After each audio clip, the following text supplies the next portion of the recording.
जो होता है वह अच्छे के लिए होता है। एक बार की बात है, एक राजा तलवारबाजी कर रहा था तो अचानक से उसके अंगुली में कट लग गया। तो पास खड़े मंत्री अचानक बोल उठे, राजा साहब चिंता ना करें, जो होता है अच्छे के लिए होता है। यह सुनते ही राजा को गुस्सा आ जाता है। राजा उस मंत्री को कारागृह में बंद करने का आदेश दे देता है और बोलता है इसको फांसी पर चढ़ा दिया जाए।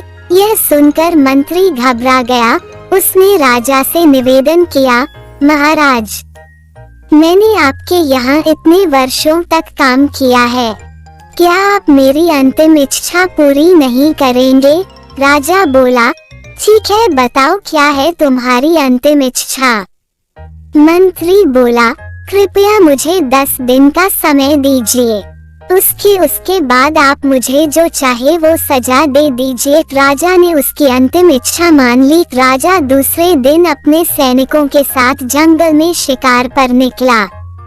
जंगल के बीच में राजा अपने सैनिकों से बिछड़ गए और रास्ता भटक गए। रास्ता ढूंढते हुए राजा वनवासियों के बीच पहुंच गए, जो बलि देने के लिए किसी को ढूंढ रहे थे। वनवासियों ने राजा को पकड़ लिया और वन की देवी को बलि देने के लिए ले गए। बलि देने की सारी तैयारियां पूरी हो गई। जैसे ही राजा को बलि देने के स्थान पर ले जाया गया, वहां खड़े बुजुर्ग की नजर राजा की खंडित अंगुली पर पड़ी। उसने आवाज लगाई कि ये तो खंडित है, इसकी बलि नहीं दी जा सकती। तो वनवासियों ने राजा को छोड़ दिया। राजा जैसे तैसे वहां से निकला और अपने राज्य पहुंचा।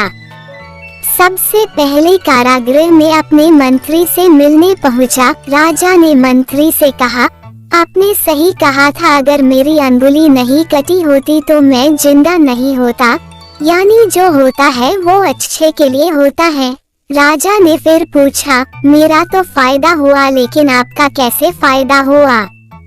मैंने तो आपको सजा दी। मंत्री बोला, मैं आपके साथ शिकार पर हमेशा रहता हूँ, उस दिन भी रहता, लेकिन मेरे खंडित नहीं होने के कारण मेरी बलि चढ़ जाती, इसलिए मेरे साथ भी जो हुआ अच्छा हुआ। राजा प्रसन्न हुआ, लेकिन छोटी सी बात पर मंत्री को सजा देने का दुख भी हुआ।